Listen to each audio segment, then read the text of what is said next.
A Pigtail by Lewis Carroll. There was a pig that sat alone beside a ruined pump.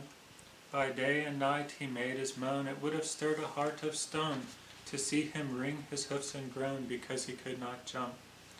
A certain camel heard him shout, a camel with a hump. "Oh, is it grief or is it gout? What is this bellowing about?" That pig replied with quivering snout, "Because I cannot jump." That camel scanned him dreamy-eyed, "Methinks you are too plump. I never knew a pig so wide that wobbled so from side to side. Who could, however much he tried, do such a thing as jump?" Yet mark those trees 2 miles away, all clustered in a clump. If you could trot there twice a day, not ever pause for rest or play, in the far future, who can say, you may be fit to jump?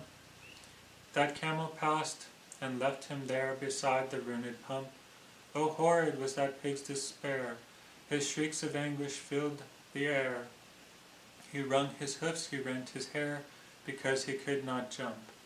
There was a frog that wandered by, a sleek and shining lump, inspected him with fishy eye, and said, "O pig, what makes you cry?" And bitter was that pig's reply, "Because I cannot jump." The frog, he grinned a grin of glee, and hit his chest a thump. "O pig," he said, "be ruled by me, and you shall see what you shall see.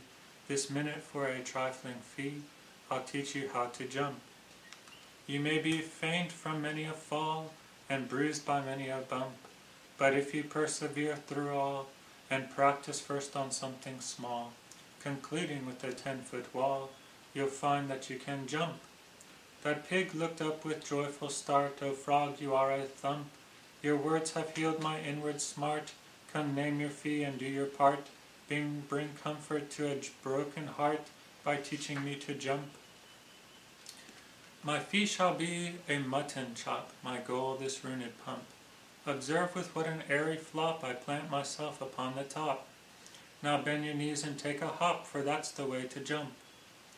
Up rose that pig and rushed full whack against the ruined pump, rolled over like an empty sack, and settled down upon his back, while all his bones at once went crack.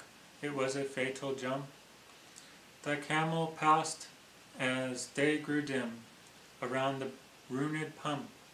"O broken heart, O broken limb, it needs," that camel said to him, "something more fairy-like and slim to execute a jump."